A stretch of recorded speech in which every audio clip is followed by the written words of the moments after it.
Baik, Assalamualaikum warahmatullahi wabarakatuh. Waalaikumsalam warahmatullahi wabarakatuh.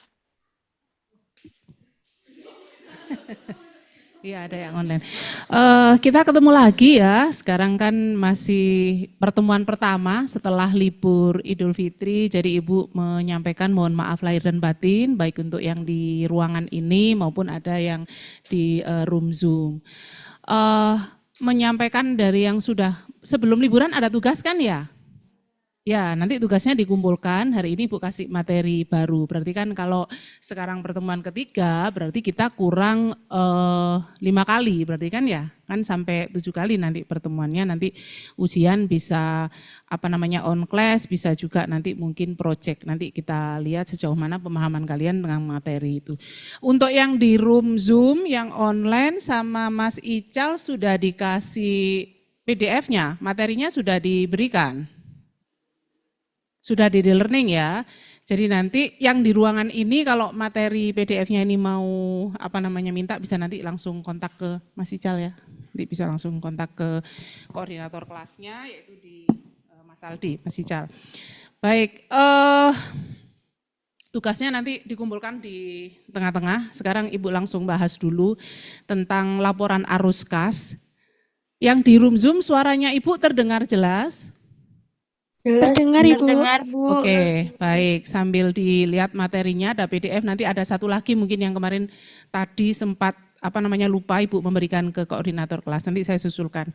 Baik, hari ini Ibu akan berbicara tentang laporan arus kas yang di ruangan bisa disiapkan catatannya. Nanti Ibu juga akan nulis di whiteboard. Kita akan coba kerjakan. Kalau kita berbicara laporan keuangan, kalian masih ingat mungkin di akuntansi 1, laporan keuangan itu ada apa saja? 1, apa? Kita kasih poin dulu jawab kayak biasanya. Laporan keuangan itu ada apa saja? 1, apa? 2, apa? Apa? Laba rugi, Bu. Neraca. Laba rugi, oke. Neraca, perubahan ekuitas, oke. arus Laporan kas. arus kas. Arus kas, oke 3. Cuma 3? Catatan atas laporan keuangan. CLK, terus cuma 4? Perubahan ekuitas atau perubahan modal. Jadi ada berapa laporan keuangan? Ada 5. Hari ini kita akan berbicara tentang laporan arus kas. Kalau yang laporan laba rugi, terus kemudian neraca, terus kemudian perubahan ekuitas, itu sempat kita kerjakan yaitu baik dalam akuntansi jasa maupun di dalam akuntansi manufaktur. Jadi kalian sudah familiar, artinya sudah banyak mengenal. Tapi kalau laporan arus kas itu sebetulnya banyak yang akan kita breakdown atau yang harus kalian pahami karena kalian di sini jurusannya akuntansi, accounting, maka semua laporan keuangan minimal 4 itu adalah harus paham. Kalau CLK itu kan pencatatan secara histori. Ibu berbicara tentang laporan arus kas. Kalau kita berbicara kas berarti itu berhubungan dengan transaksi tunai atau kredit? Tunai. Padahal di dalam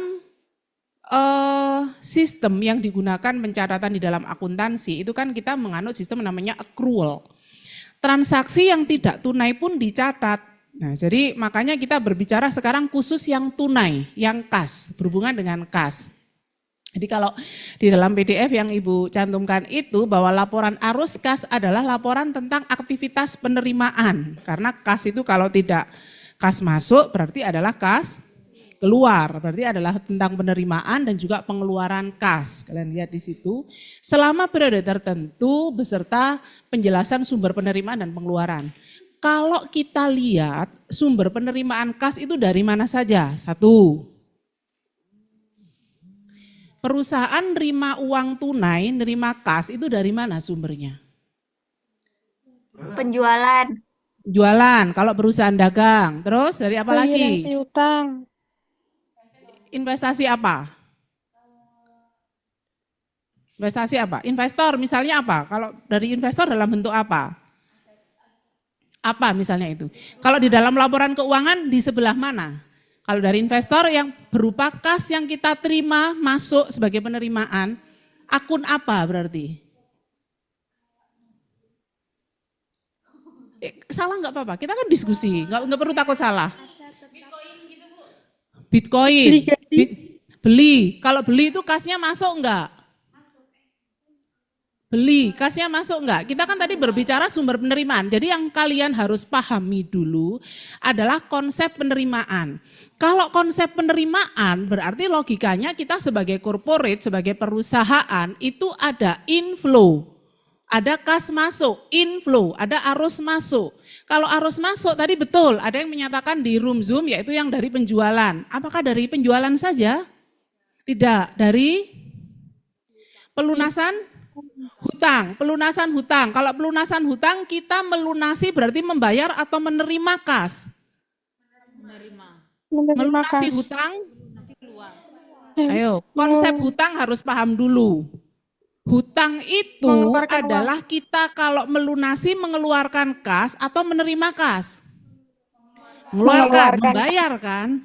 Alah berarti pelunasan piutang. Piutang itu adalah hak yang bisa kita tagih ketika sudah jatuh tempo. Maka itu bisa menjadi kas. Betul, dari penjualan, pelunasan piutang. Terus apa lagi?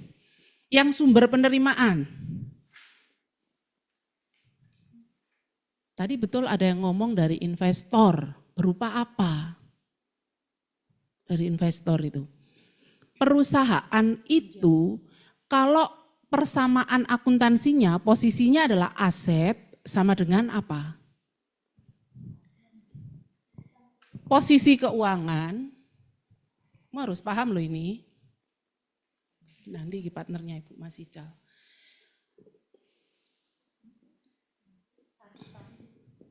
Aset sama dengan apa? Harta. Persamaan akuntansinya, aset sama dengan? Ya, aset itu sama dengan aktiva. Aset itu diperoleh dari utang plus modal. Kan gini loh, kalau misalnya ini 5, maka utang plus modal ini juga harus 5. Entah utangnya 2 atau modalnya 3. Atau bisa sebaliknya, atau 41, atau 50. Tapi posisinya kan ini harus sama. Kalau kita bicara persamaan dasar akuntansi. Aset salah satunya kas. Iya kan? Aset itu kan pertama kali nomor 1.1 itu adalah aset paling lancar, itu apa? Kas. Nah kas itu aset diperoleh dari mana? Ibu tadi bilang sumber penerimaan kas, ya kita bicara definisi dulu. Kalian harus paham betul di sini, bahwa dari penjualan betul, penerimaan dari pelunasan piutang betul, apakah hanya itu? Tidak. Ada yang ngomong dari investor dalam bentuk apa? Modal, setoran modal, uang masuk kan? Entah nanti itu akan diwujudkan berupa aset, diwujudkan dalam bentuk aset tetap, berarti kan dibelikan aset tetap, atau dalam bentuk uang tunai. Tapi ada uang masuk dulu, berarti itu adalah namanya sumber penerimaan. Paham sampai sini? Yang di room Zoom, paham ya? Paham, Bu. Ya. Ada pertanyaan? Kalau tidak paham langsung raise hand ya, langsung Bu tanya gitu, nggak apa-apa, kita diskusi. Kemudian sekarang kalau penerimaan kalian Kalau sudah menjelaskan paham, di whiteboard, kenapa? menjelaskan di papan tulis bisa agak di zoom nggak Bu? Iya nanti Soalnya nunggu Mas Aldi ya, yang di nanti zoom nunggu Mas Aldi zoom biar nggak bisa di kelihatan zoom ke ruang papan tulisnya. online, karena Mas Aldinya masih 2 ruangan. Nanti nunggu Mas Aldi ya, biar nanti di apa namanya ditampilkan di room online, gitu ya. Oke, baik Bu. Oke, sekarang Ibu lanjutkan. Ibu berbicara tentang pengeluaran kas. Kalau tadi penerimaan itu adalah inflow. Kalau pengeluaran berarti apa? Outflow. Kasnya keluar, ya kan? Dalam bentuk apa? Kalau tadi menerima penjualan, menerima lunasan piutang. Kalau outflow? Pembelian. Oke, berarti di harga pokok pembelian, harga pokok penjualan itu kan ada HPP-nya, ada pembelian bahan baku kalau barang dagang. Terus kemudian kas yang dikeluarkan dalam bentuk apa? Di laporan laba rugi itu kan ya pengeluaran beban atau expense. Ada lagi, kalau tadi menerima kas dari piutang. Kalau mengeluarkan kas untuk Pembayaran hutang. terus kalau perusahaan, selain pembebanan atau expense yang harus dikeluarkan dan melunasi hutang, outflow itu juga bisa misalnya adalah membeli aset. Membeli aset itu kan kasnya keluar, tapi ada kas lain yang masuk. Jadi kalau kita berbicara aset itu adalah utang plus modal, aset ini ya, aset bertambah itu bisa diperoleh dari utang bertambah. Kalau aset bertambah, utang bertambah secara jurnal berarti kan kas pada utang. Kita menerima uang tapi berasal dari hutang bank, kas pada utang. Ada juga aset bertambah yaitu karena modal bertambah. Ada juga aset bertambah tidak berasal dari utang dan modal tapi berasal dari penjualan.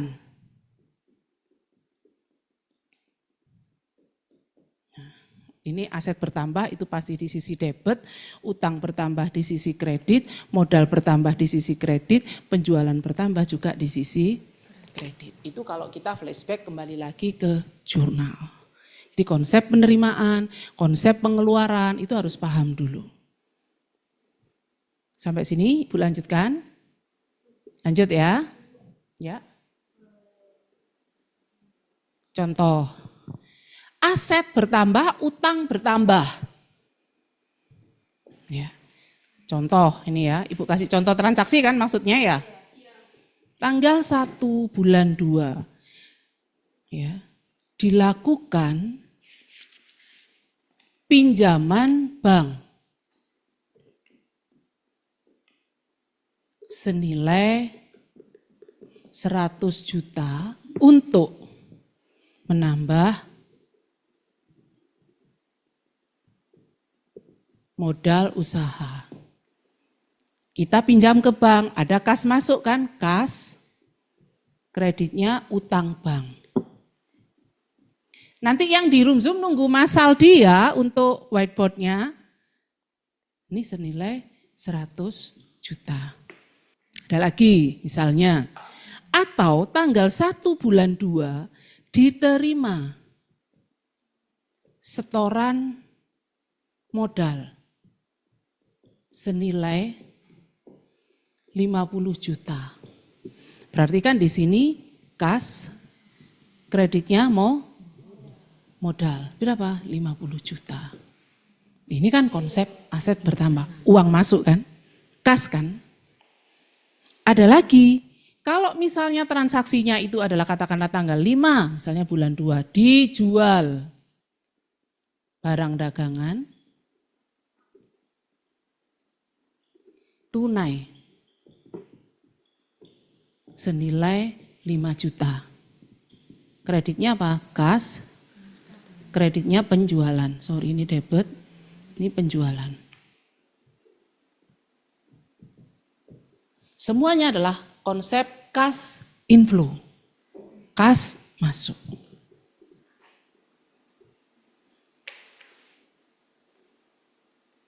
Sambil dicatat. Ya, paham sampai sini? Jadi konsep persamaan bahwa kas itu merupakan aset, inflow itu dari mana? Ya bisa sumbernya dari, kita harus paham dulu bahwa aset adalah persamaannya sama dengan utang plus modal. Atau juga dari penjualan. Yang tunai, kalau kita bicara kas berarti transaksinya adalah tunai. Catat dulu.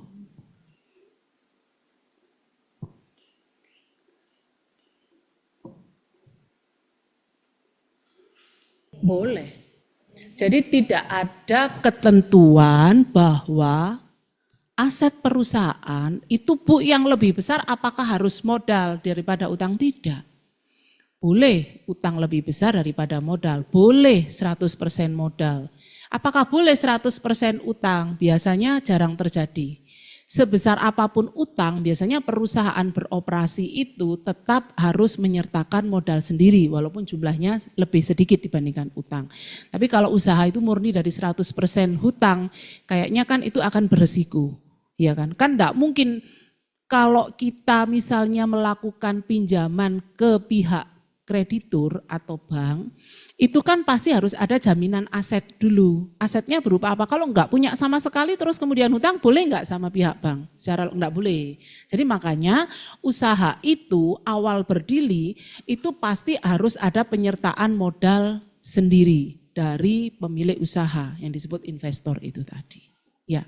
Tapi komposisinya apakah nanti harus lebih besar utang, apakah harus lebih besar modal, itu tidak ada ketentuan. Di dalam sistem akuntansi pun boleh menggunakan 50% utang, 50% modal, yo sah-sah saja, boleh juga. Atau 70% utang, 30% modal juga boleh. Sepanjang aktivitas usahanya itu ada. Nanti itu kalian akan belajar di intermediate, akuntansi menengah. Konsep hutang, konsep obligasi gitu. Sudah sampai sini? Ibu lanjutkan ya. Nah, sekarang kita berbicara kenapa sih kok harus dibuat laporan arus kas ya. Kalau tadi di awal Ibu menekankan bahwa kas itu adalah khusus transaksi yang bersifat tunai, baik itu inflow, kalau inflow tadi berarti arus kas masuk, ataupun outflow yaitu arus kas keluar ya, maka tujuan dibuat arus kas yang pertama itu adalah melihat kemampuan perusahaan di dalam menghasilkan arus kas bersih di masa yang akan datang. Jadi kita akan melihat perbandingan nanti yaitu bahwa dalam satu periode akuntansi keuangan berapa nilai uang tunainya. Perusahaan itu tidak boleh hanya sekedar menghitung oh laba. Laba itu kalau sifatnya non-kas itu kan pasti beresiko. Jadi ketika perusahaan menjual secara kredit dalam jumlah yang kapasitas besar, kelihatannya penjualannya besar. Tapi kalau itu sifatnya tidak kas, maka sebetulnya itu juga tidak menguntungkan bagi perusahaan. Kenapa? Karena piutang itu juga bisa menjadi piutang tidak tertagih. Kalau piutang tidak tertagih kan menjadi beban. Nanti akan kita pelajari itu di dalam konsep piutang. Bagaimana menghapuskan piutang. Kalau piutangnya terlalu besar, maka itu juga akan menjadi risiko. Ya. Jadi yang paling aman itu adalah ketika perusahaan melakukan transaksi secara tunai. Jual barang, jual jasa, ada inflow, ada kas masuk.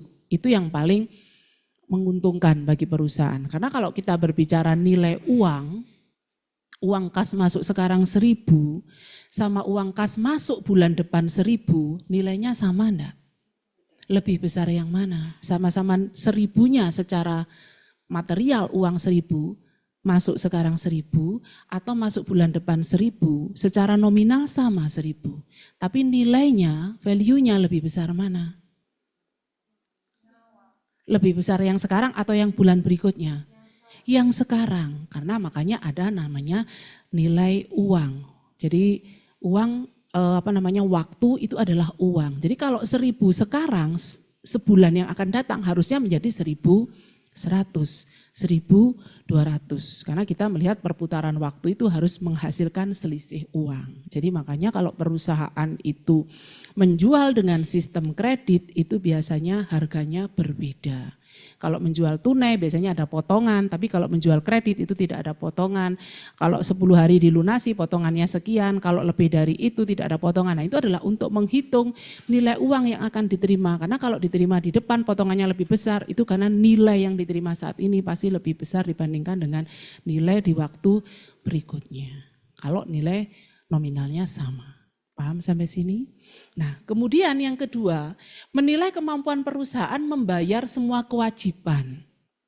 Jadi, kalau tadi kita adalah berbicara tentang inflow, maka perusahaan juga harus mengukur outflow-nya berapa. Kemampuan perusahaan untuk membayar kewajiban pada saat periode yang akan datang itu berapa? Jatuh tempo hutang yang harus dilunasi ya. Untuk periode yang akan datang, berapa juga dari bunga hutang yang harus dibayar. Nah, itu adalah kemampuan perusahaan akan membayar itu ketika perusahaan memiliki ketersediaan kas. ada uangnya. Ya. Perusahaan itu akan menjadi pilot kalau ketersediaan kasnya tidak sehat, tidak cukup tersedia. Sehingga pada saat jatuh tempo perusahaan harus membayar kewajiban, harus membayar hutang, tidak tersedia dana. Nah itu ada tanda-tanda perusahaan menjadi tidak sehat. Sekarang yang ketiga, kalian perhatikan. Menilai perbedaan antara laba bersih dan penerimaan pembayaran kas. Tadi Ibu bilang bahwa semua transaksi kalau kita mengacu pada sistem akuntansi baik itu sifatnya tunai ataupun sifatnya non tunai tetap harus dilakukan pencatatan atau di jurnal. Kalau penjualan secara kredit, jurnalnya apa? Dijual secara kredit. Belum menerima kas, berarti debitnya apa? Piutang, kreditnya kan penjualan. Tapi kalau dijual secara tunai, debitnya apa? Kas, kayak contoh Ibu tanggal 5 itu, kas pada penjualan. Nah, kalau secara kredit, kita berapa waktu yang akan kita berikan kepada konsumen saat jatuh tempo? Berapa waktu kita akan bisa menerima kas? Apakah konsumen akan membayar tepat waktu? Apakah konsumen akan tidak membayar? Nah itu juga harus diperhitungkan. Sehingga semua transaksi yang bersifat kredit yang belum menjadikan nilai kas masuk, itu juga harus dilihat berapa nilai laba yang kas dan berapa nilai laba yang non kas. Kalau laba non kasnya lebih besar dibandingkan dengan laba kas yang lebih kecil, menguntungkan enggak bagi perusahaan? Enggak. Seolah-olah kelihatan laba. Jadi makanya kan kalau di perusahaan itu ada nanti yang namanya bahwa manajer itu mengejar apa? Kalau laporan keuangannya labanya tinggi tapi kasnya kecil, menguntungkan enggak bagi perusahaan?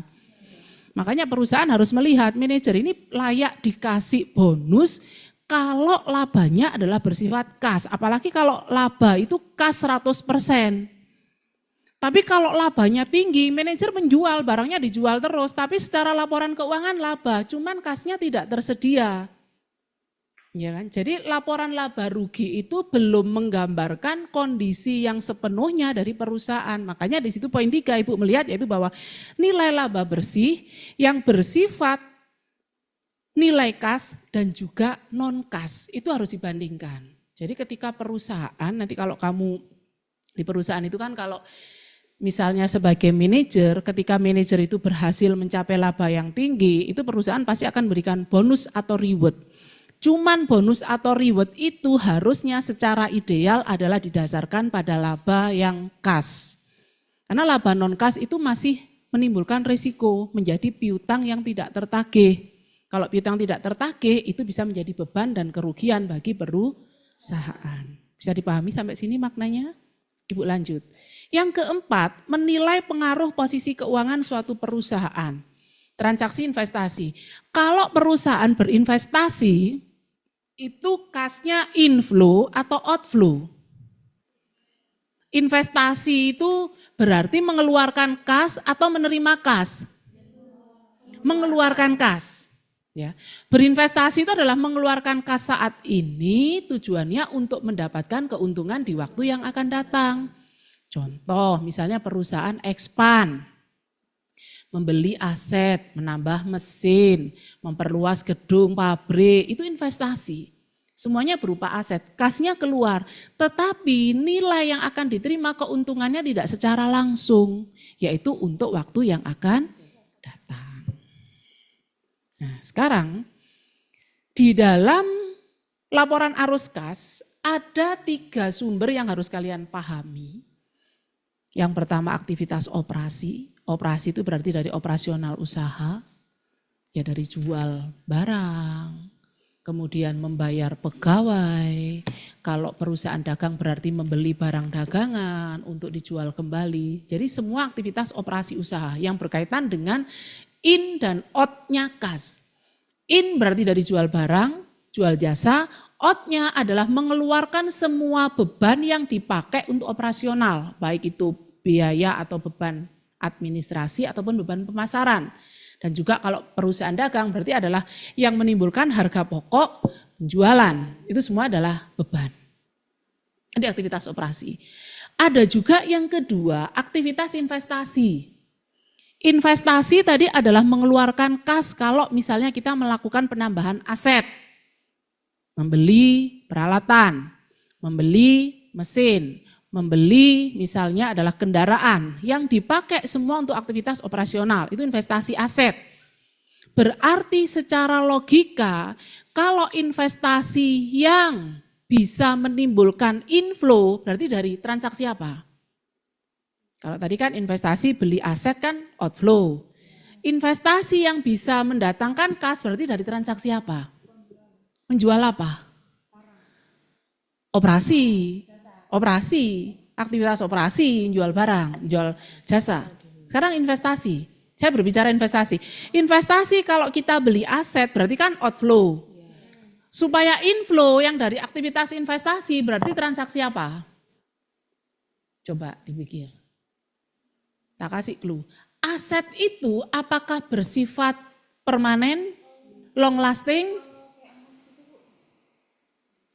Mas, investasi, beli emas. Keluarkan uangnya. Iya, tapi kan kita bicara kas. Kasnya kan outflow. Keluar kan? Pertamina ngapain? Korupsi direkturnya. Apa? Pertamina apa? Misalnya. Apanya yang dijual? Jual barangnya, jual migasnya, operasi kan? Kan dia perusahaan tambang kan, industri kan, jual pembelian barang baku, aktivitas apa? Operasi, keluar. Ibu tanya, sekarang investasi. Investasi contohnya yang di Zoom, investasi itu adalah contohnya kalau kita outflow-nya beli aset. Belian surat berharga investasi, outflow kan? Inflow-nya. Profit apa dulu? Masnya siapa? Mas Aldi. Beli saham. Beli emas, terus?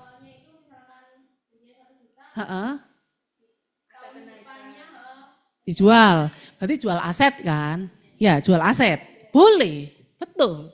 Jadi ketika kita berinvestasi itu adalah beli aset, tadi kan beli kendaraan, beli mesin, misalnya investasi beli emas, beli surat berharga. Kalau kita ingin inflow, yuk aset itu dijual. Penjualan aset, kan? Ya kan, kita kan sudah investasi kalau kita mau untung. Kamu tadi kan bilang, Bu beli emas sekarang di Pegadaian, nanti 3 bulan lagi dijual harganya naik. Kan kita investasi dulu, outflow dulu, untuk sekian waktu kan baru kita jual, kan ada inflow. Ya, itu kalau dari aktivitas investasi. Jadi investasi itu inflow-nya bukan dari aktivitas usaha utama. Usaha utama itu misalnya jual barang dagangan, retail. Tetapi kalau investasi bukan dari retailnya. Dari misalnya ada aset yang tidak terpakai karena misalnya mau diganti aset yang baru, aset yang lama dijual, kan ada inflow. Itu termasuk dari aktivitas investasi. Jadi kalau aktivitas investasi itu harus kalian bedakan adalah bukan bersumber dari kegiatan utama bisnisnya. Jadi kalau investasi tadi beli aset ingin dapat inflow, ya asetnya dijual. Paham sampai sini? Jadi harus bisa dibedakan aktivitas operasi dan aktivitas investasi. Ada pertanyaan? Tidak ada? Paham lo ya? Ya. Iya, karena kan investasi. Kita kan investasinya berupa pembelian aset. Iya kan? Asetnya ya dijual. Kalau misalnya kita dari perusahaan, kayak kamu tadi bilang Pertamina, itu kan termasuk perusahaan industri. Jual barang utamanya apa? Barang utamanya migas. Ya itu kan berarti dari aktivitas operasi, karena bisnis utamanya. Kalau Pertamina yang misalnya bukan aktivitas investasi inflow-nya apa Bu? Misalnya dia tadi beli surat berharga, terus dijual kembali. Itu adalah inflow dari investasi. Atau aset yang sudah tidak terpakai, akan ada pembaruan aset. Nah itu termasuk dari inflow investasi. Paham sampai sini?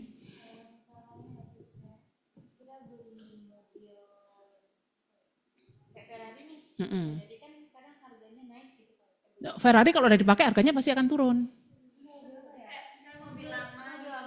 Oh, mobil antik. Mobil antik. Kalau mobil antik, kendaraan antik itu sebenarnya bukan investasi yang sesungguhnya, tapi itu adalah hobi. Dan enggak nova. Oh, ini maksudnya perawatannya. Itu kan kalau kita berbicara investasi itu adalah yang nilainya akan naik. Emas itu pasti naik. Tanah naik. Ya, beli aset tanah naik.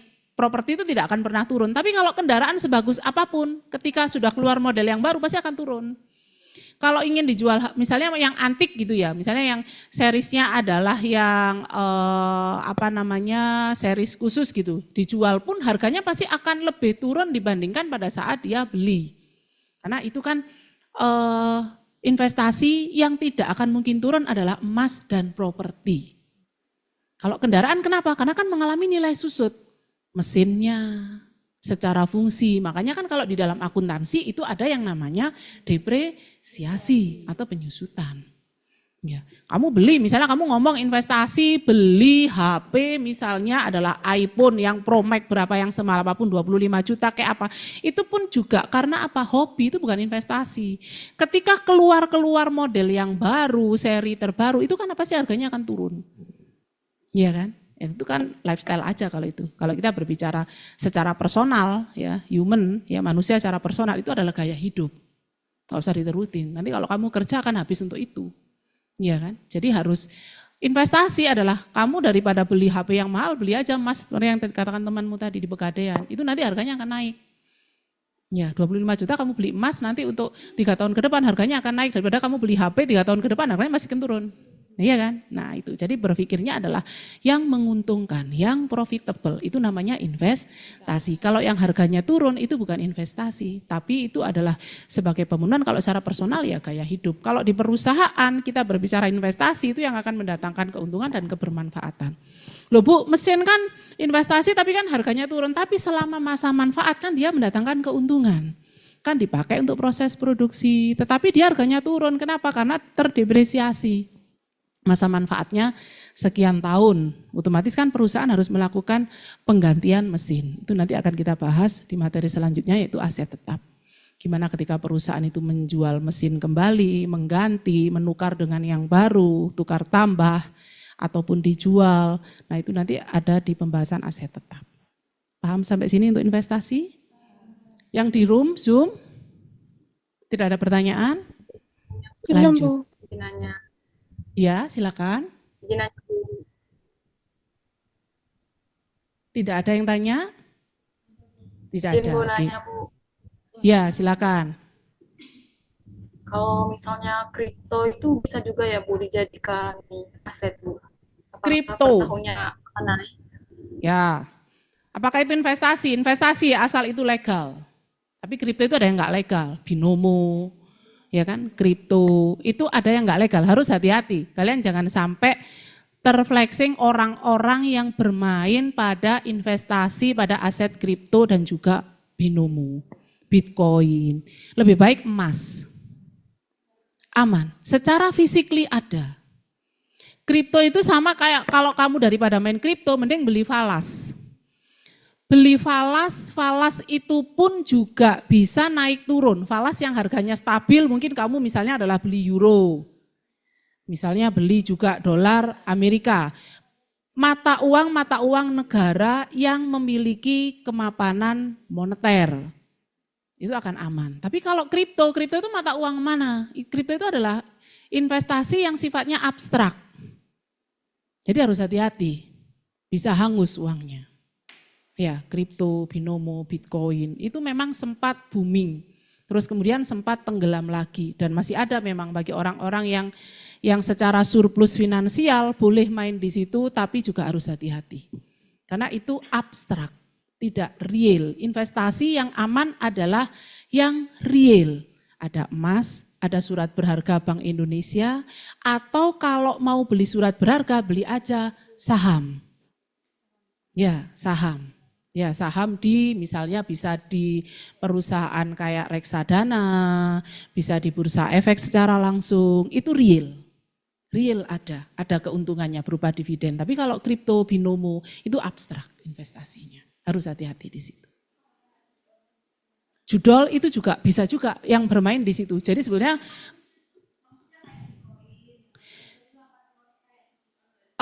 bukan judi online dia investasi tapi abstrak.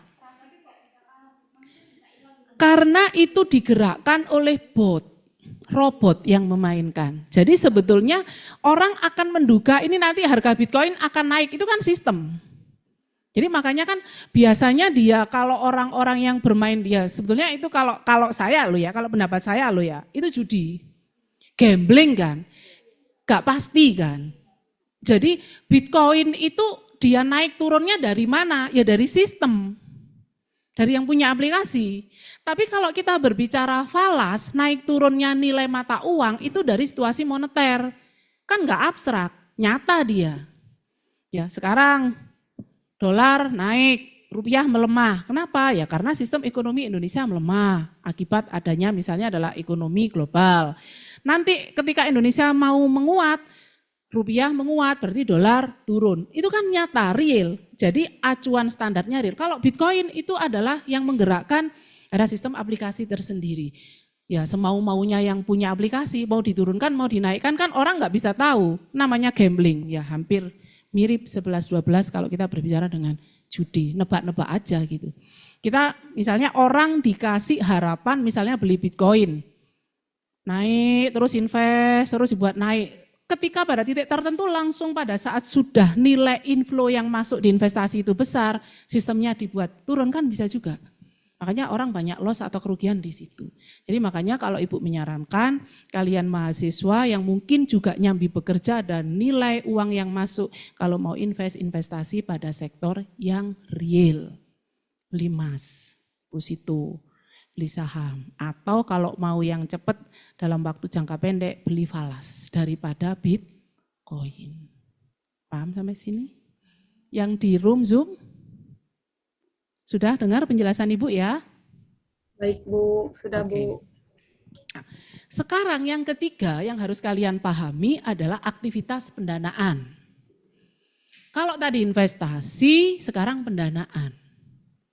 Pendanaan itu adalah kita mendapatkan inflow-nya dari dana apa? Ya bisa dari utang, menerbitkan obligasi, atau juga misalnya kalau outflow-nya uang yang keluar berarti membayar hutang, membayar bunga obligasi. Itu kalau aktivitas pendanaan. Jadi kalau kita bicara konsep arus kas, inflow dan outflow-nya itu berasal dari 3 aktivitas. Operasi, investasi, dan juga pendanaan. Ketiganya itu kalian harus paham dan harus bisa membedakan. Karena kalau nggak bisa membedakan, Mas kok nggak bisa Mas? Nggak bisa membedakan, nggak bisa nyusun laporan arus kas.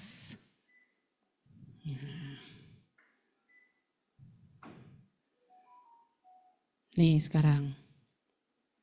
Ya. Kalau dari 3 tadi yang kita bahas, aktivitas operasi, investasi, kalau kita rangkum ada dalam tabel itu. Yang di room Zoom mungkin bisa lihat PDF-nya Ibu, bahwa penerimaan arus kas masuk penjualan produk atau pendapatan lain-lain. Pendapatan lain-lain itu misalnya perusahaan juga menyewakan gedung atau menyewakan aset yang misalnya tidak dipakai untuk aktivitas operasi. Terus kemudian ada pengeluaran arus kasnya membeli bahan baku, tadi kita sudah bahas, membayar semua beban, expense ya, baik administrasi ataupun pemasaran. Investasi jual aset, kalau inflow-nya jual surat berharga ya. Terus kemudian pengeluarannya beli aset, pembelian surat berharga lain ya, atau membeli emas ya, aset-aset yang bisa dipakai untuk pencairan kas di waktu yang akan datang. Kemudian kalau pendanaan menerbitkan saham. Tahu bedanya saham dan obligasi? Apa bedanya saham dan obligasi? Kalau di neraca sama-sama di posisi sebelah kanan. Apa saham? Ada yang tahu? Dona? Di room Zoom? Apa saham? Apanya? Kalau perusahaan ingin mendapatkan dana, menerbitkan saham atau menerbitkan obligasi, itu bedanya apa? Iya, maksudnya gimana berarti? Kalau misalnya perusahaan ingin dapatkan dana, dia menerbitkan obligasi, berarti maknanya dia apa? Menerbitkan utang, Bu. Menerbitkan hutang. Jadi utang itu tidak harus ke bank. Boleh utang itu dengan menerbitkan obligasi, makanya perusahaan yang boleh menerbitkan obligasi dan saham itu adalah perusahaan yang terdaftar di Bursa Efek sebagai perseroan terbatas. Kalau bentuknya CV, bentuknya firma itu enggak boleh menerbitkan obligasi atau saham. Jadi saham atau obligasi itu adalah khusus bagi perusahaan yang berbentuk PT secara badan hukum. Perseroan terbatas. Kalau menerbitkan obligasi berarti dia mendapatkan aliran kas masuk dengan cara menerbitkan surat hutang kepada pihak pembeli obligasinya, ya bisa disebut investornya atau di pihak krediturnya, bukan bank. Boleh pada masyarakat secara umum. Kalau perusahaan itu berbentuk apa tadi Ibu bilang? Perseroan terbatas. Kalau menerbitkan saham berarti kepemilikan. Berarti perusahaan tidak wajib membayar bunga, tapi wajib memberikan apa keuntungan berupa, kalau saham, bagi keuntungannya kepada dividen. Karena dia dianggap memiliki, ikut memiliki perusahaan sebagai pemilik, tergantung berapa persen dia menanamkan saham di perusahaan itu. Semakin besar nilai saham yang ditanamkan, maka juga akan semakin besar pembagian dividennya. Yang kedua, kalau saham ketika perusahaan rugi maka tidak wajib memberikan dividen karena rugi ya ditanggung oleh semua. Karena kan pemilik kalau rugi ya menanggung kerugian. Tapi kalau tadi perusahaan menerbitkan obligasi untuk mendapatkan inflow-nya ketika perusahaan rugi, perusahaan masih wajib membayar bunga obligasi karena sifatnya utang. Jadi pihak krediturnya itu meminjamkan dana, bukan sebagai pemilik perusahaan, tapi meminjamkan. Maka dia meskipun dalam kondisi perusahaannya rugi, dia akan menagih bunga yang harus dia bayarkan oleh perusahaan kepada kreditur atau dalam hal ini adalah yang pemberi hutang, yaitu yang membeli obligasi. Paham sampai sini?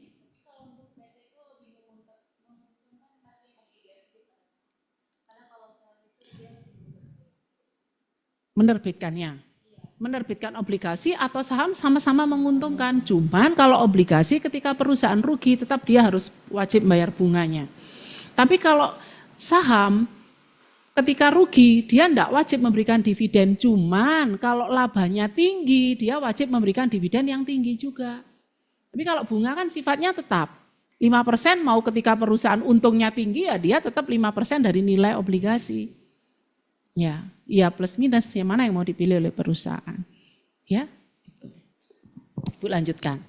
Dalam menyusun sebelum istirahat nanti ya, setelah istirahat nanti kalian ngerjakan ini terus kita bahas baru masuk aset tetap. Dalam menyusun laporan arus kas ada 2 metode yang harus kalian pahami yaitu metode langsung dan metode tidak langsung.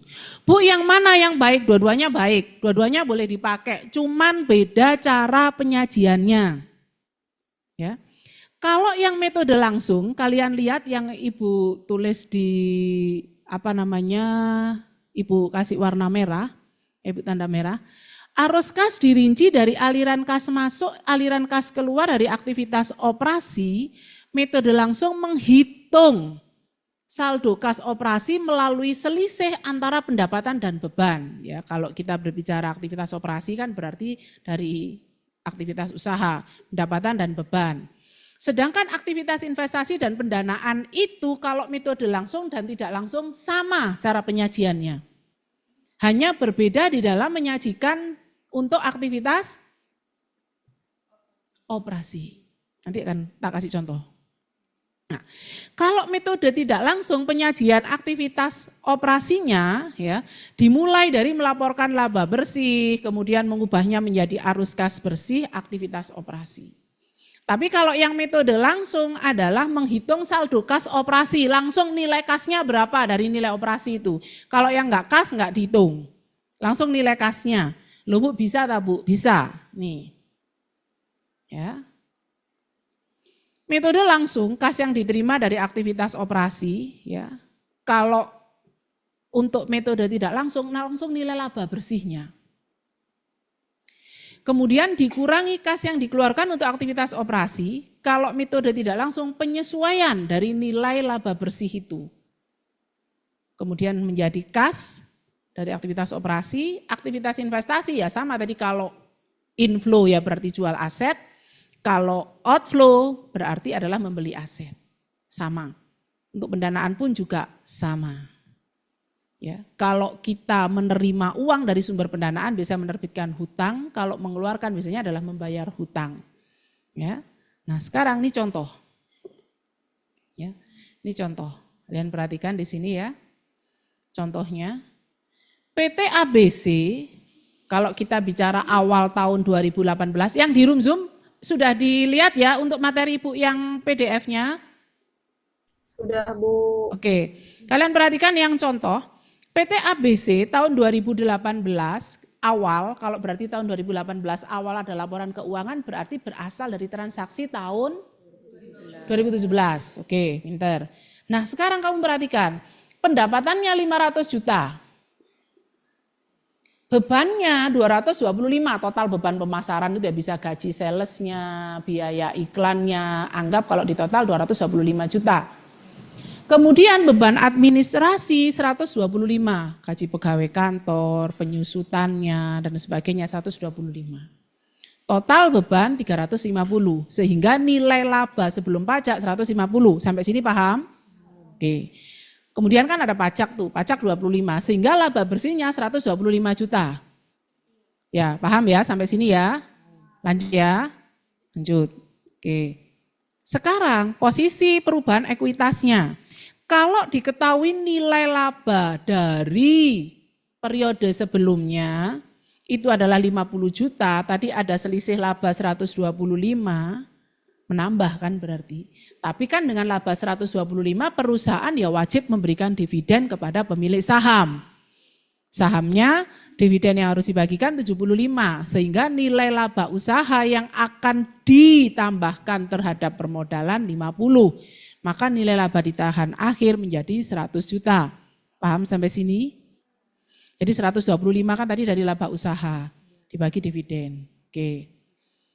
Posisi keuangan yang harus kalian perhatikan dibandingkan kalau 1 Januari itu berasal dari transaksi selama tahun 1 Januari 2017 berarti berasal dari transaksi dari 16, ya kan? Kemudian yang akhir 31 Desember berarti selama tahun 2007. Kalian perhatikan.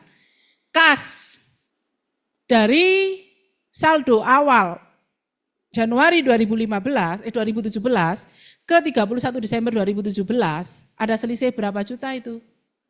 Kas naik berapa? Naik 115, ya kan? Piutang naik berapa? 25. Aset tetap? Nah sekarang Ibu tanya, aset tetap. Kalau ada aset tetap naik, berarti kasnya outflow atau bagaimana? Atau inflow?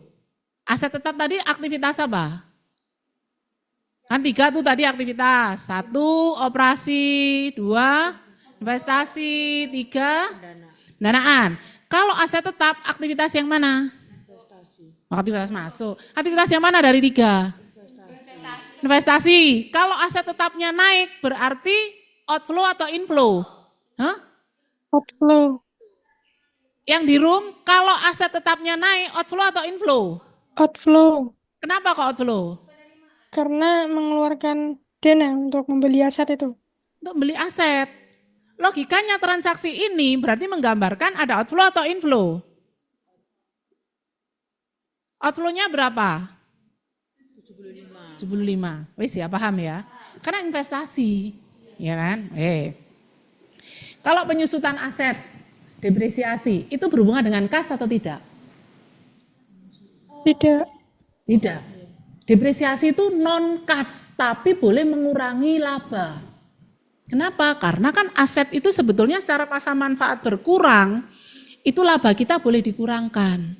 Tapi dia sifatnya non kas. Jadi biaya yang tidak kas, ya. Nanti ini dampaknya terhadap arus kas. Udah. Kalau kita lihat total asetnya naik berapa ini? Dari 500 ke 700 naik berapa? 400, wis ya. Sekarang kamu perhatikan, utang. Utang dari 100 ke 150. Utang tadi aktivitas apa? Pendanaan.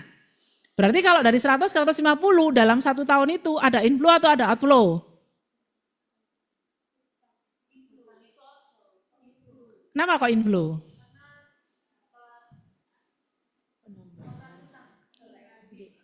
Sauran utang. Enggak, kalau membayar utang kan berarti outflow. Menerima tambahan utang. Kita yang berhutang bukan nyaur utang, tapi kita utang bertambah. Utang lagi kan?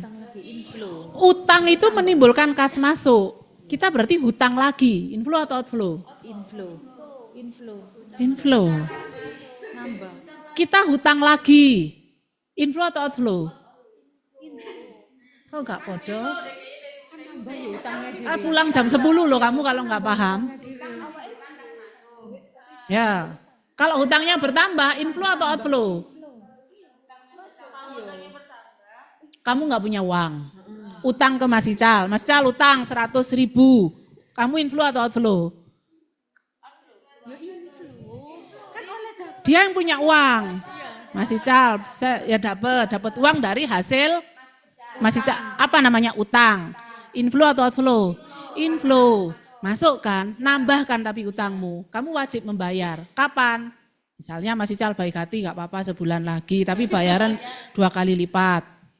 Bayaran lagi 3 bulan lagi tapi 3 kali lipat. Kan gitu, kalau utang kan ada bunga kan tadi. Ibu bilang kan. Nah sekarang utang dari 100 ke 150. Itu transaksinya kasnya inflow atau outflow? Enggak. Pulang jam 10 loh kamu. Yang di room, Zoom, dari nilai utang 100 ke 150, inflow atau outflow? Inflow. Kenapa kok inflow? Uangnya bertambah. Utangnya bertambah, kan kita utang lagi. Bukan kamu membayar. Bener inflow ke kita sebagai perusahaan. Jadi di sini kamu adalah sebagai PT ABC, ngutang lagi. Itu tambahan utangan lagi. Inflow kan? Kamu sebagai PT ABC, jangan sebagai pihak eksternal ABC. Kalau outflow utangnya berkurang ya Bu? Kalau outflow kamu bayar utang, utangnya berkurang. Nah, kamu bayar berarti kan ada pengeluaran, melunasi. Nah, outflow kan? Wes, paham? Kamu konsep inflow, outflow paham dulu, baru bisa ngerjakan soal nanti. Wes, paham? Enggak paham pulang jam 10. Kamu yang jam 10, Ibu jam 9. Kamu yang sendiri sini pulang jam 10. Oke, lanjut. Lanjut ya. Wes, sekarang obligasi.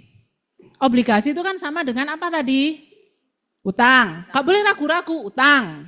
Obligasi kan surat utang toh tadi. Kalau di situ obligasi 150 menjadi 250 berarti ada kas inflow atau outflow? Inflow berapa? 100. Nambah lagi utangnya dalam bentuk utang obligasi. Paham sampai sini? Oke. Modal saham tetap nggak ada perubahan. Laba ditahan. Laba ya, tahun sebelumnya 50, ada lagi. Iku saya bingung utang nanti utang. Nanti utangnya. Iya, utang nambah. Kalau kamu tiap bulan utang terus, dompetmu nambah enggak? Nambah. Tapi resikonya nambah, kamu dikejar orang yang memberikan hutang ya. Apa? Inflow. Inflow itu in itu masuk kan? Flow itu kan arus, inflow itu kan berarti arus masuk. Uangnya masuk dari mana? Dari utang. Meskipun utang kan kamu dapat uang. Iya kan? Ya inflow kan? Ya, wis ya. Paham ya? Kamu pulang jam 10 ya, pulang sendiri kamu. Ibu habis ini pulang sama Mas Ical, kamu jam 10 di sini sendirian. Ya, bingung ngitung utang gitu. Ya. Lanjut, sekarang laba ditahan. Laba ditahan tahun sebelumnya 50. Jadi 100, berarti logikanya ada inflow atau ada outflow? Inflow. Laba ditahan 50 dari sebelumnya. Terus nambah di akhir tahun, jadi 100. Berarti ada inflow atau outflow? Inflow. Laba kan? Wes, pinter ya. Utang tadi yang nggak beres. Ya.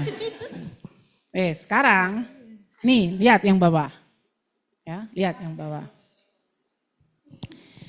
Tahun 2017 perusahaan menerbitkan obligasi senilai 100 sehingga total obligasinya 250. Kalau kamu lihat kan obligasi dari 150 ke 250 berarti kan ada penerbitan 100. Juga terjadi kenaikan aset yaitu dari 100, kalau di sini kan nilainya 100. Dari 100 menjadi 175, berarti kan asetnya naik 75. Tadi aset naik berarti inflow atau outflow? Tadi loh. Outflow, karena aset itu adalah investasi, ya kan? Kita sisi kasnya, kalau asetnya naik ya berarti kan beli aset, tadi kan outflow. Sehingga laporan arus kasnya gini, ya kalian perhatikan. Kas dari pendapatan 475, kok bisa ini tadi? Padahal kan kas pendapatannya tadi berapa? Enggak, pendapatannya kan ini. Ini capturein dulu. Ini capturein dulu. Nanti minta materinya nih Mas Ical ya, yang kelas ini ya. Ini, wes? Sudah? Nih.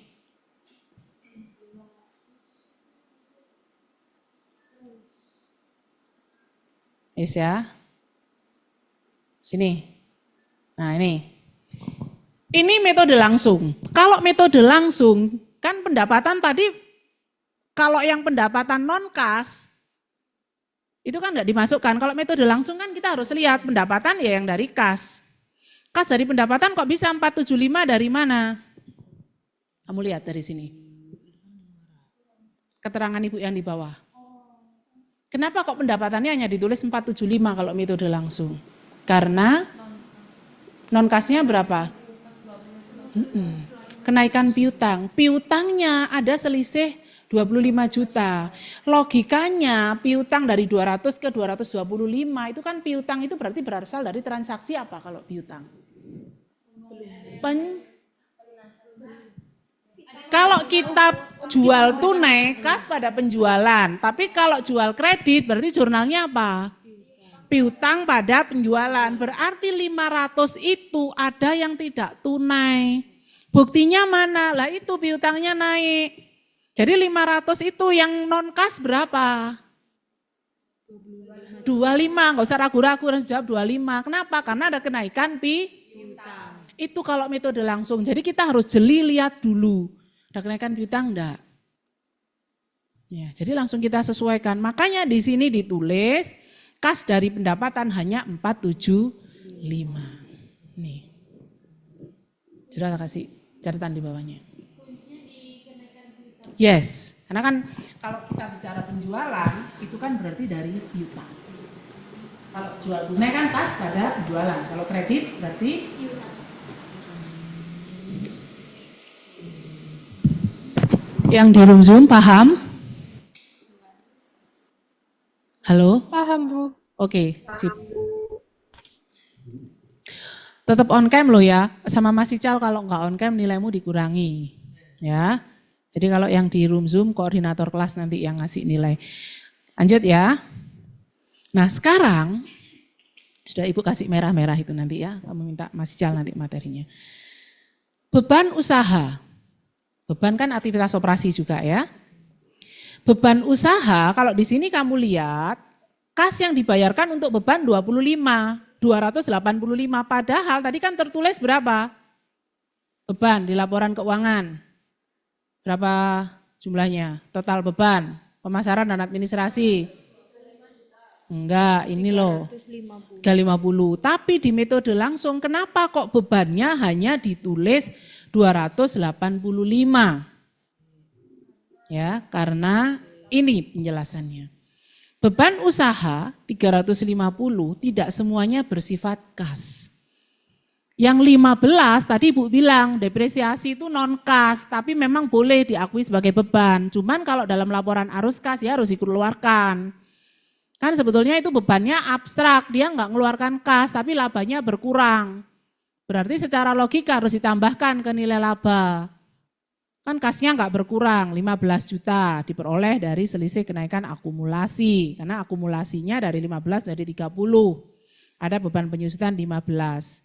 Terus ada kenaikan utang usaha. Utang usaha itu bisa jadi dari pembelian bahan baku, tapi dia nggak bayar tunai. Utang 50, maka 350 dikurangi 15, dikurangi 50, maka clear yang dikeluarkan hanya 285. Ya, itu metode langsung. Jadi langsung disesuaikan. Jadi ciri-cirinya metode langsung kamu harus melihat ini. Laporan laba rugi di compare dengan neraca atau posisi keuangan. Benar enggak tadi pendapatannya? Oh kalau pendapatannya nilainya sekian, ternyata kasnya ada sekian, piutangnya sekian, itu harus diselisihkan. Karena kalau aktivitas operasi itu berarti kaitannya adalah dengan beban dan juga transaksi piutang. Karena penjualannya non tunai. Ya, ini. Wes paham sampai sini? Kenapa hanya ditulis 285 sehingga laba sebelum pajak 190. Kemudian kas yang dibayarkan untuk pajak tetap tidak berubah 25, maka nilai kas dari aktivitas operasi menjadi 165 juta. Kemudian ada pembelian tanah 75 ini dari mana? Kamu lihat ada aset. Ini kan asetnya. Asetnya nambah kan dari 100 menjadi 175. Aktivitas investasi berarti kalau asetnya nambah berarti kan outflow. Outflow berarti kan kas keluar berarti mengurangi kas. Kemudian ada aktivitas pendanaan, obligasinya naik, berarti kan inflow, nambahkan utangnya, sama kita bayar dividen. Bayar dividen berarti kan kasnya keluar, berarti kan berkurang, yang tanda kurung ini berkurang. Sehingga kasnya menjadi kas 1 Januari 215, maka kas Desember kalau di total ini menjadi 330. Jadi dari 165 dikurangi 75, ya kan? Kemudian ditambah 100, dikurangi 75, ditambah 215, total menjadi 330, sama persis dengan yang di sini. Nah. Bu bingung, iya memang. Nanti kalau ngerjakan tambah bingung. Kalau cepat ya kita pulang on time, kalau enggak kamu jam 10. Tapi saya pulang duluan. Wes ya. Nah, sekarang kalau metode tidak langsung. Nah ini metode tidak langsung.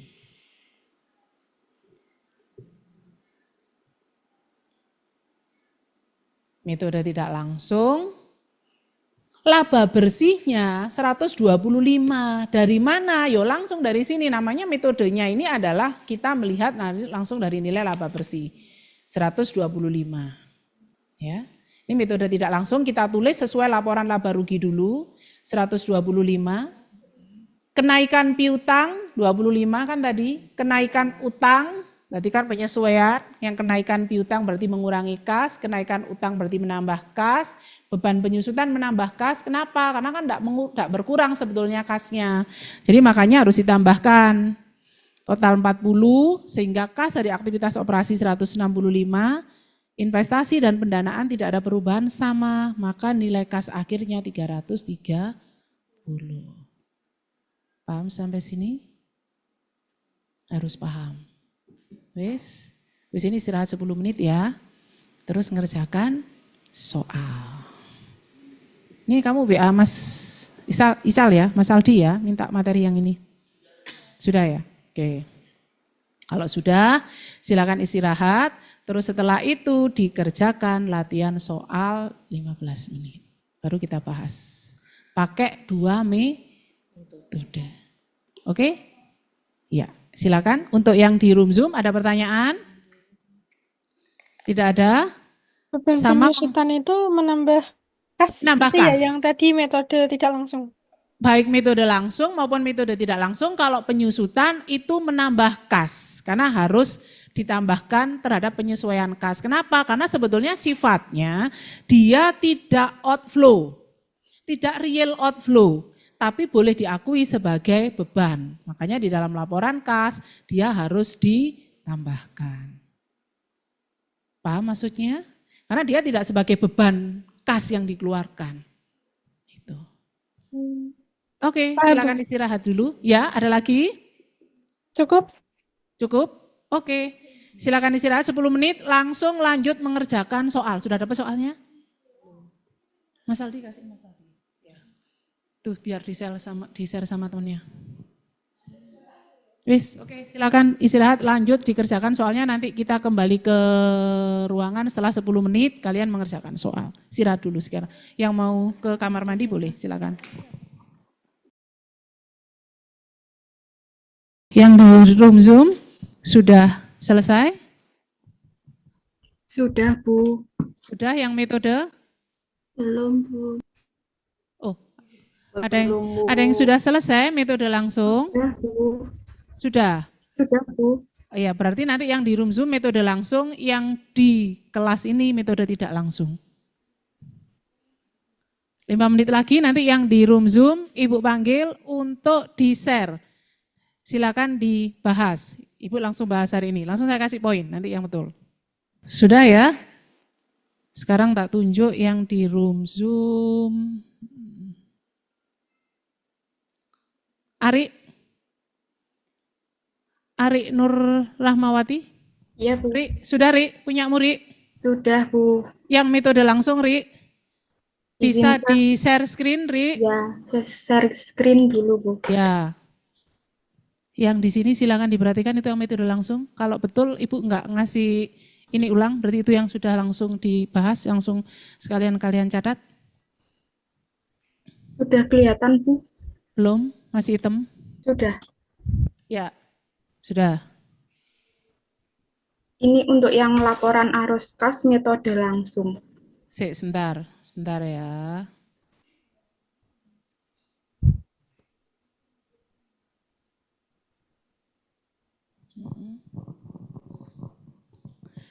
Kas dari pendapatan 2850 itu diperoleh dari nilai pendapatannya adalah 3 miliar dikurangi 150-nya apa?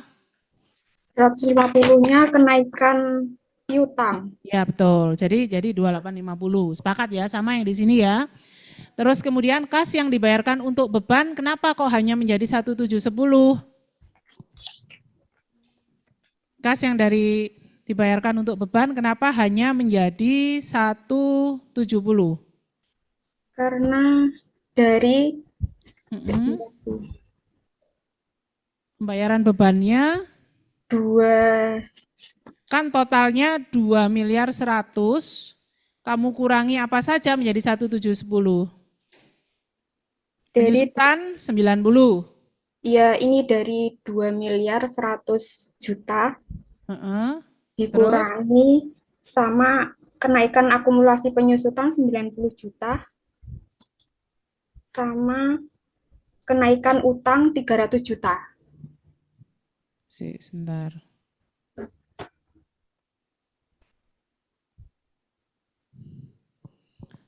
Kasnya dikurangi 90 penyusutan, terus dikurangi kenaikan utangnya berapa tadi? 300 juta, Bu. 300 juta. Sama yang di sini? Ya, kan dari 2 miliar 100 dikurangi 300 dikurangi 90 sehingga total menjadi 1710. Oke, good, lanjut. Jadi laba sebelum pajaknya adalah 1110, kas untuk pajak tidak perlu disesuaikan karena nilainya sama. Sehingga nilai kas dari aktivitas operasi 990, pembelian aset tetap 450 dari mana, Ri? Aset tetap 450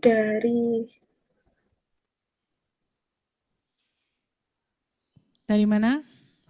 Sebentar. Investasi aset?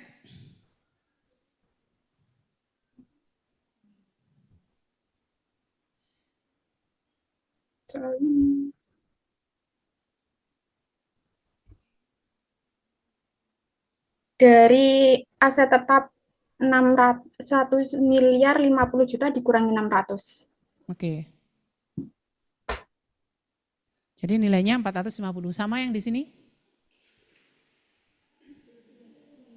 Belum sampai sini. Tapi paham ya, kenapa 450? Karena nilai aset tetapnya kan tadi ada perubahan. Ya, oke. Terus kemudian pendanaan, kenapa nilainya jadi kenaikan obligasi 600? Tadi kan dari obligasi awal nilainya berapa, Ri?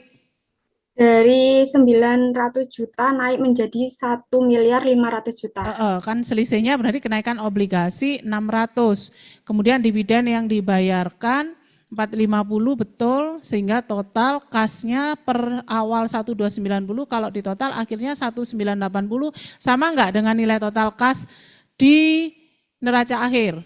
Sama, Bu. Sama, 1980. Oke, good. Ari dapat poin. Habis ini Nenden. Terima kasih. Tak stop screen dulu, Bu ya. Ya, di stop share. Ayo, metode yang tidak langsung, Nenden. Bisa pakai whiteboard, tak kasih spidol.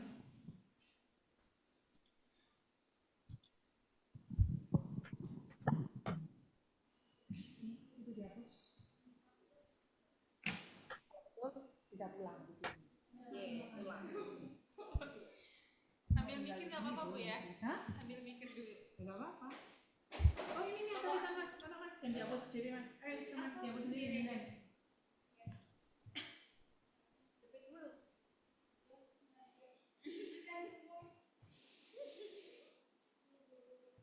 Terus fungsinya apa sih di situ? Langsung aja, Bu. Oh, biar nggak bolos. Biar nggak menarik perhatian ya.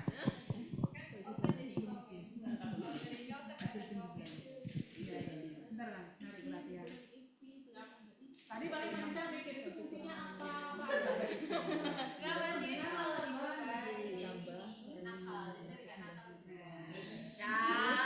itu loh, Bu. Itu pasti Cal, itu gayanya perempuan. Itu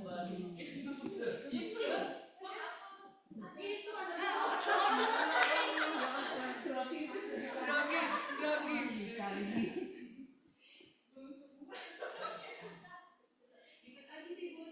Nggak apa-apa, dimaklumi.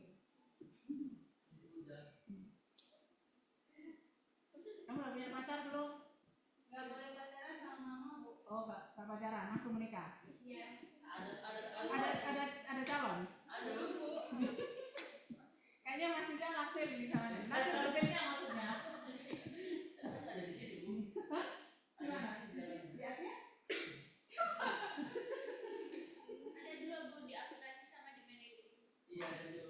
Oh iya, Pak. Di akuntansi mahasiswa ini juga, eksekutif juga? Iya. Oh. Kamu diam-diam ternyata menyimpan. Menyimpan, Bu. Lembaga sana, Bu.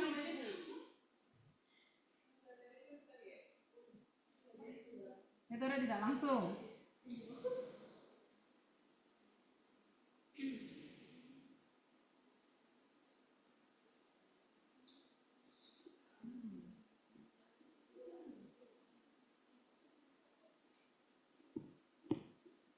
Tulisannya agak besar, biar yang di Zoom kelihatan.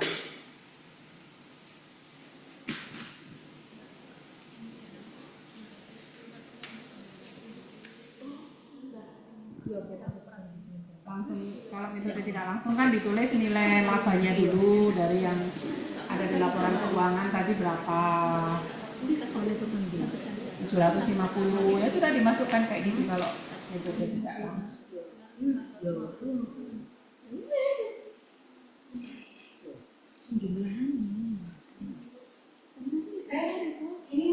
Baru ditambah penyesuaian.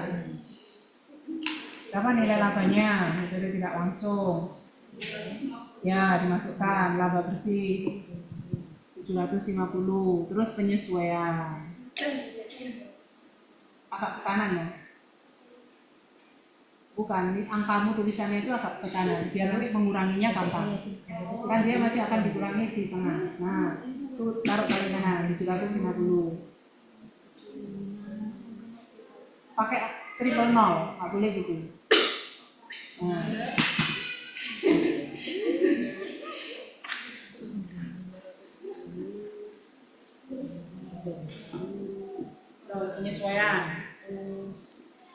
penyesuaian itu dari kenaikan piutang,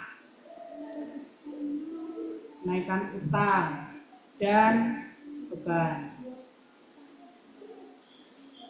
Tidak apa-apa. Yang penting orangnya cantik, meskipun tulisannya enggak.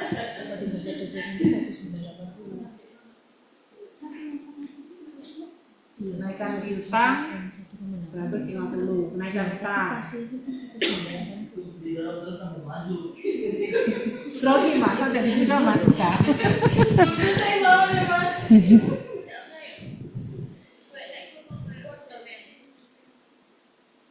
Terus dari penyesuaian beban yaitu apa? Yes. Apa nilainya?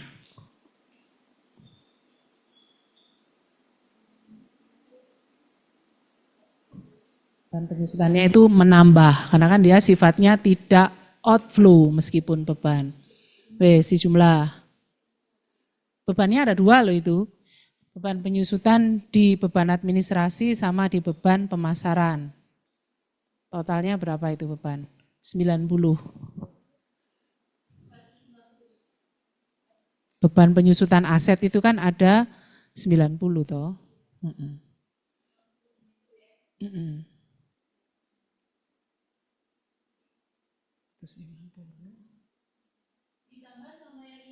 Kok beban penyusutannya cuma 40? Beban penyusutannya kan ada 2. Penyusutan aset tetap pada beban pemasaran sama penyusutan pada beban administrasi. Berarti totalnya 90. Itu 40 jadi 90. Dah, langsung ditotal. Ya 390 dikurangi 150, 200, ya 240 itu sifatnya menambah atau mengurangi laba? Menambah. Ya, terus dari aktivitas investasi. Aset, dilihat asetnya.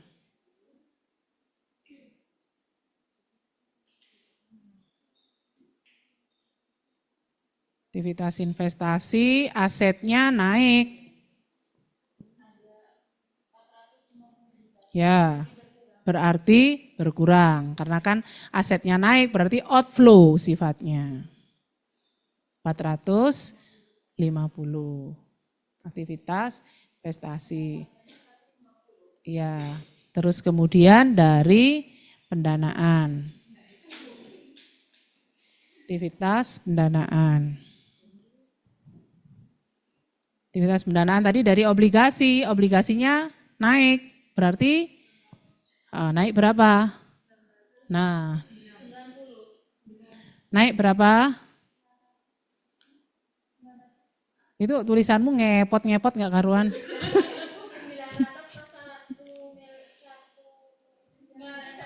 Itu pendapatan 150 dari mana? Pendapatan 150 dari mana? Kamu ngepot atas bawah atau juga karuan tuh. Aktivitas investasi sudah betul. Aktivitas investasi dari perubahan aset tetap. Sekarang aktivitas pendanaan dari obligasi. Kenaikan obligasinya berapa? 600. Berarti nambah atau mengurangi? Nambah. Nambah berapa? Nah itu 150 uangnya siapa? Nah, ayo.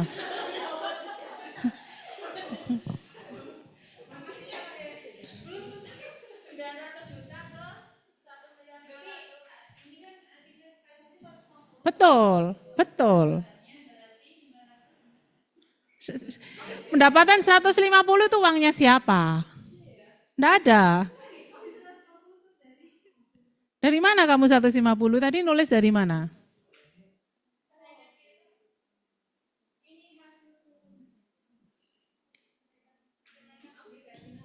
Kenaikan piutang itu masuk di mana? Kenaikan piutang kan sudah di atas, kan aktivitas operasi kan kalau piutang. Ya udah nggak perlu. Obligasinya 600, ya sudah itu aktivitas pendanaan. Itu pendapatanmu di skip, enggak ada itu pendapatan tuh. Aktivitas pendanaan 600, menambah atau mengurangi? Menambah, karena kan obligasinya naik berarti bersifat inflow. Wes, si total berapa itu? Sama enggak sama punya nyari tadi? Tuh, 150 ngotot aja. 150 terus ditambah yang atasnya itu 990 itu berarti berapa? Jadi kasnya berapa?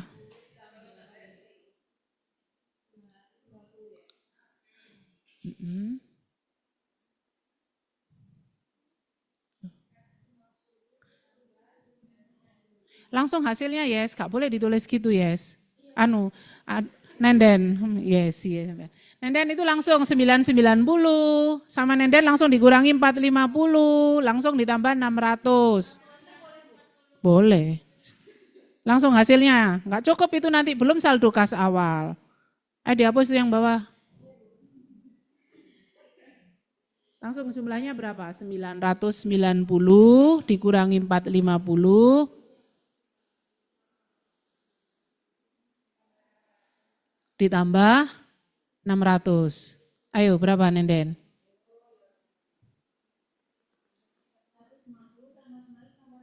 Iya berapa? 1 miliar. 10 berapa? Salah. Coba ditulis 1140 terus ditambah nilai saldo awal kas sama enggak? Saldo awal kasnya berapa?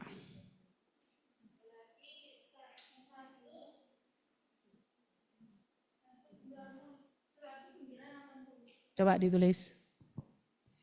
Nanti biar dibetulkan teman-temanmu. Terus ditambah nilai saldo awal kas. Gak apa-apa, salah. Oh benar.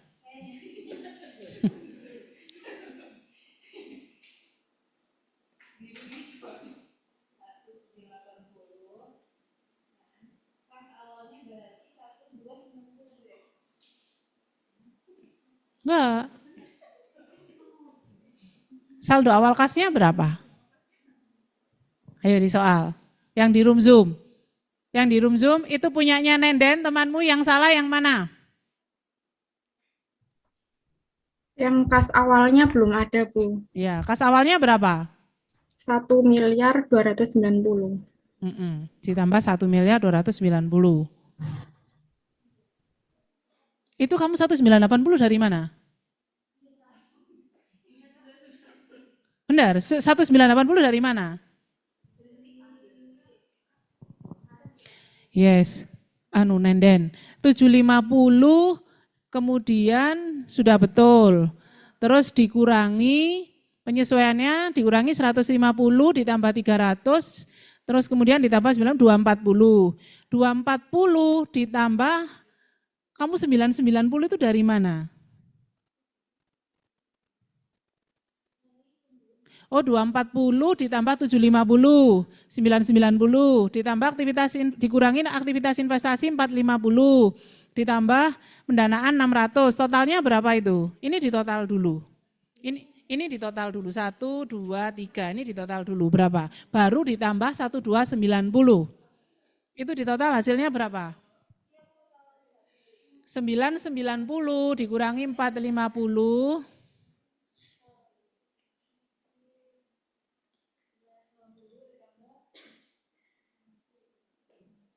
Sama enggak hasilnya?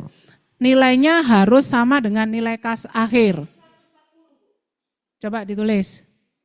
Ditulis langsung biar gak apa-apa salah. Ditulis saja dulu. Ditulis berapa nilainya?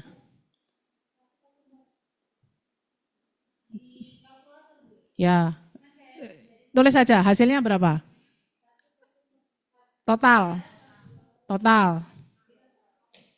Totalnya harus sama dengan nilai kas akhir. Nilai kas akhirnya berapa? Nah, harus 1980. Kamu punya jawaban yang betul? Bisa membetulkan?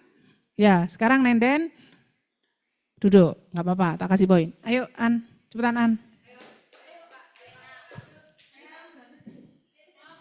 Nggak apa-apa, kamu pulang jam 10 loh ya. Kan salah kamu. Ya nggak apa-apa, oke duduk. Ayo An, betulkan An. Nggak apa-apa, salah tetap tak kasih poin. Yang mana yang salah An? Salah bawah jumlahnya itu. Karena tulisannya saking bagusnya itu sampai bingung Nenden. Ibu ayo bingung iki sing ngendi yang kae. Ya, dividen belum dimasukkan. Dividen itu kan outflow.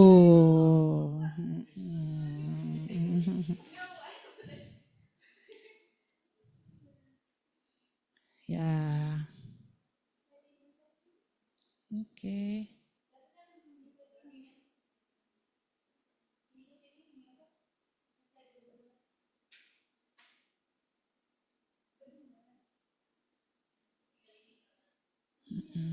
Sip.